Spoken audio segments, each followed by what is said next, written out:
করেছে মা। ঠিক আছে দেখা শুভ দুপুর। আজকে মায়ের রান্নাঘরে কি কি আছে দেখি, আমার রান্নাঘরে কি কি আছে দেখাচ্ছি। ঠিক আছে, এই যে গরম গরম ভাত। আজকে শিবরাত্রি নিরামিষ। হ্যাঁ, আজকে নিরামিষ পুরোপুরি একেবারে। আর শিবরাত্রি সারাদিনই আছে, বিকালে ছাড়বে, ওই জন্য নিরামিষ। আজ আর পেঁয়াজ রসুন কিচ্ছু করিনি। আর এখানে আছে সজনে ফুল, আলু আর মটরশুঁটি দিয়ে একটা করেছি, বেগুন দিয়ে সর্ষে পোস্ত ঝাল দিয়া। হ্যাঁ, ঝাল দিয়া, ঝাল দিয়ে যা। নিম পাতা বেগুন তো থাকবেই।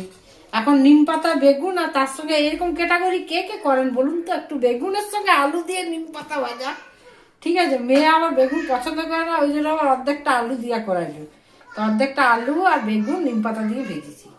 আর এইখানে হচ্ছে কোথা কোথা করে ফুলকপি আলু তরকারি, ডাল। এই দিয়ে তো হাফ ভাত পেরোবে, ওই দিয়ে শুকনো ভাতে দুর্দান্ত লাগে খেতে। আর এই হইলো ফুলকপি আলুর রসা করেছি একটা। এটাও কিন্তু নিরামিষ। কাজু দিয়েছি, চালমগজ দিয়েছি, টক দই দিয়েছি, টমেটো দিয়েছি, কাঁচা লঙ্কা দিয়েছি, ধনে জিরে গুঁড়ো দিইনি। হলুদ নুন মিষ্টি তো লাগবে। কাঁচা লঙ্কার তরকারি কিন্তু এটা। কালারটা দেখ কি সুন্দর এসছে। কালারটা খুব সুন্দর এসছে, নিরামিষ তরকারি কেউ বলবে না। হ্যাঁ, আর এখানে তো এই যে ঘি তো আছে। ঘি আর আচার নিরামিষের দিনে তো ভালোই লাগে খেতে। আচার আর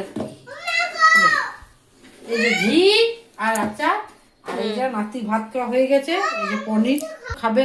ঠিক আছে, এই যে পনির ভাজা। আর এখানে আছে কালকে এটা পোস্ত, তো লাউ পোস্ত তো নিরামিষই হয়, আমরা নিরামিষই করি।